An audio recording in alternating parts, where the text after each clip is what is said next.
ಕಲಬುರಗಿ ಜಿಲ್ಲೆಯ ಜೇವರ್ಗಿ ತಾಲೂಕಿನ ಆಂದೋಲ ಪ್ರಾಥಮಿಕ ಆರೋಗ್ಯ ಕೇಂದ್ರದ ವ್ಯಾಪ್ತಿಯಲ್ಲಿ ಬರುವ ಹರನೂರು ಗ್ರಾಮದ ಶ್ರೀ ಸಕ್ಕರಸಾಬ ದರ್ಗಾ ಆವರಣದಲ್ಲಿ ಅಂತಾರಾಷ್ಟ್ರೀಯ ಮುಟ್ಟಿನ ನೈರ್ಮಲ್ಯ ದಿನಾಚರಣೆ ಕಾರ್ಯಕ್ರಮವನ್ನು ಹರನೂರು ಗ್ರಾಮ ಪಂಚಾಯತ್ ಅಧ್ಯಕ್ಷರಾದ ಶ್ರೀಮತಿ ಮಲ್ಲಮ್ಮರವರು ಸ್ನೇಹ ಕ್ಲಿನಿಕ್ ಪೋಸ್ಟರ್ಗಳನ್ನು ಪ್ರದರ್ಶಿಸುವ ಮೂಲಕ ಕಾರ್ಯಕ್ರಮಕ್ಕೆ ಚಾಲನೆ ನೀಡಿದರು.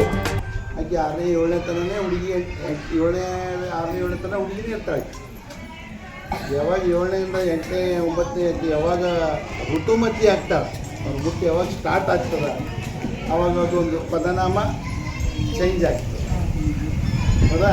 ಅದಾದ ನಂತರ ಮದುವೆ ಆದಮೇಲೆ ಇನ್ನೊಂದು ಪದನಾಮ ಚೇಂಜ್ ಆಗುತ್ತೆ, ಒಂದು ಮಗು ಆದಮೇಲೆ ಇನ್ನೊಂದು ಪದನಾಮ ಚೇಂಜ್ ಆಗುತ್ತೆ. ಆದರೆ ಇದೇ ಹೆಣ್ಮಗು ಹೆಣ್ಣೇ ಆದರೂ ಕೂಡ ಅವಳ ಒಂದು ಪದನಾಮವನ್ನು ಚೇಂಜ್ ಆಗ್ತದೆ. ಅಂದರೆ ಅವಳ ನಿನ್ನೆವರೆಗೂ ಏನಪ್ಪ ಅಂದ್ರೆ ಹುಡುಗಿ ಇದ್ದು ಇವತ್ತು ಋತುಮತಿ ಅಂದರೆ ನೆರ್ತಳಂತಲ್ಲ, ಹಳ್ಳ್ಯಾಗ ನೆರ್ತ ಹುಡುಗಿ.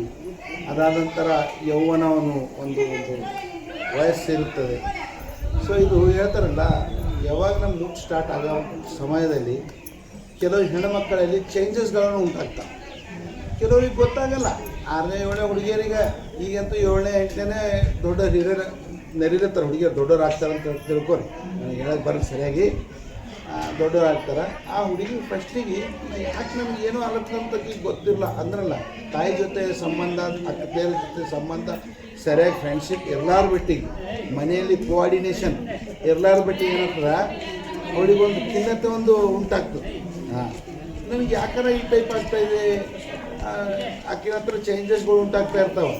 ಮೇನು ಅವಳ ಒಂದು ಮುಖ ಚೇಂಜಸ್ ಆಗ್ಬೋದು, ಮುಖದ ಮೇಲೆ ಮಡುವೆಗಳಾಗ್ಬೋದು, ಅಥವಾ ಅವರ ಒಂದು ಏನೋ ಒಂದು ಎಲ್ಲರೂ ಅಂಗಗಳು ಚೇಂಜ್ ಆಗ್ತವೆ.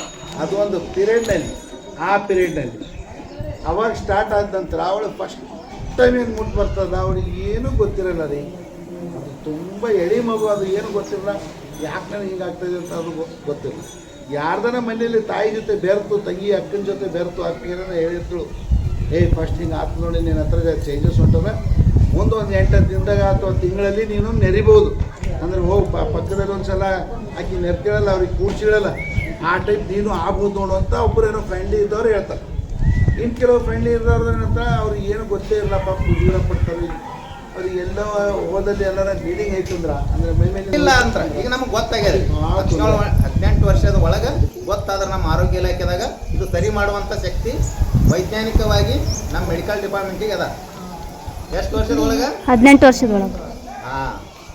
ದಾಟ್ತು ಅಂತಂದ್ರೆ ಏನು ಮಾಡ್ಲಿಕ್ಕಾಗಲ್ರಿ. ಟ್ರೀಟ್ಮೆಂಟ್ ಕೊಡ್ತಾರೆ, ಫೇಲ್ಯೂವರಿ ಆಗ್ತದ, ಅಷ್ಟು ಪರ್ಫೆಕ್ಟಿವ್ ಆಗಿ ಇರಂಗಿಲ್ಲ. ದಯವಿಟ್ಟು ನೀವೇನು ಬಂದಿರ, ಇದು ಮಜಾಕ್ ಅನಿಸ್ಬೋದು ಏನೋ, ಭಾಳ ಸೀರಿಯಸ್ ಇದು. ಹೆಂಗೆ ಅಂತಂದ್ರೆ ಒಂದು ಹೆಣ್ಣಿನಿಗೆ ಏನು ಬೇಕು ಅನ್ನೋದು ಈ ಮುಟ್ಟೆ ನಿರ್ಧಾರ ಮಾಡ್ತದೆ. ಈ ಮುಟ್ಟಿನಲ್ಲಿ ತಾಯಿ ಗೊತ್ತಾಳ, ತಾಯಿ ಗೊತ್ತದ ಇದ್ರ ಬಗ್ಗೆ ಏನು ಅನ್ನೋದು. ವೇರಿಯೇಷನ್ ಆದ್ರೂ ಕೂಡ ಹೆಣ್ಣು ಸತ್ತು ಹೋಗ್ತದ್ರಿ, ಹೆಚ್ಚು ಕಡಿಮೆ ಆದ್ರೂ. ಪ್ರಾಣದ ಜೊತೆ ಆಟ ಆಡ್ದಂಗಿದು ಮುಟ್ಟು ಅಂತಕ್ಕಂಥದ್ದು. ಹಾಗಾಗಿ ಇದ್ರ ಬಗ್ಗೆ ಅವೇರ್ನೆಸ್ ಇರಲಿ. ಈ ತಾಯಿದರಿಗೆ ಯಾಕೆ ಕರೆದೀವಿ ಅಂತಂದ್ರೆ, ನಾವು ಒಂದೇ ದಿನ ಒಂದು ಇದಕ್ಕೆ ಇನ್ನೊಂದು ನಿಮ್ಗೆ ಹೆಂಗೆ ಅನ್ನಿಸ್ತಾನ ಆದ್ರೂ ಅದು ಉದಾಹರಣೆ ಕೊಟ್ಟು ಹೇಳ್ತೀನಿ.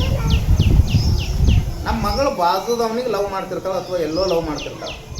ಅವಾಗ ತಾಯಿಗೆ ತಂದೆಗೆ ಸಿಟ್ಟು ಬರ್ತಿರ್ತಾಳೆ. ಯಾಕೆ ಸಿಟ್ಟು ಬರ್ತಿರ್ತಾಳೆ? ನಮ್ಮ ಮಗಳು ಹಿಂಗ್ಯಾಕೆ ಮಾಡ್ಲಾತ್ತಳು, ಏನು ಸಮಸ್ಯೆ? ಒಂದು ನಾವು ಯಾಕೆ ನಮ್ಮ ಮಕ್ಕಳನ್ನ ನಾವು ಫ್ರೆಂಡಾಗಿ ನೋಡಂಗಿಲ್ಲ? ನನ್ನ ಅನಿಸಿಕೆ, ತಾಯಿದಾರಿ ಇಲ್ಲಿ ಬಂದಿರಿ, ನೀವು ಬಂದವರಾದ್ರೂ ನಿಮ್ಮ ಮಕ್ಕಳನ್ನ ನಿಮ್ಗೆ ಏನು ಸಮಸ್ಯೆಗಳಾಗ್ಯಾವ ಅವ್ರ ಮುಂದೆ ಹೇಳ್ಬೇಕು. ನೀವು ನಿನಗೂ ಹಿಂಗೆ ಆಗ್ತದೇನಮ್ಮ, ಅದು ಕೇಳಂಗಿಲ್ಲ ಅಂತ ನಮ್ಮ ತಾಯಿದಾರು. ತಪ್ಪೇನಿಲ್ರಿ, ನಿಮ್ಮ ಮಗಳಿಗೆ ನೀವು ಕೇಳೋದ್ರಲ್ಲಿಂದ ಏನೂ ಇಲ್ಲ. ನೀವು ತಾಯಿದೇವ್ರು ಬಂದಿಲ್ಲ ಅಂದ್ರೆ ನಿಮ್ಮ ತಾಯಿಗೂ ಕೂಡ ನೀವು ವಾಪಸ್ ಹೋಗಿ ಕೇಳಿ.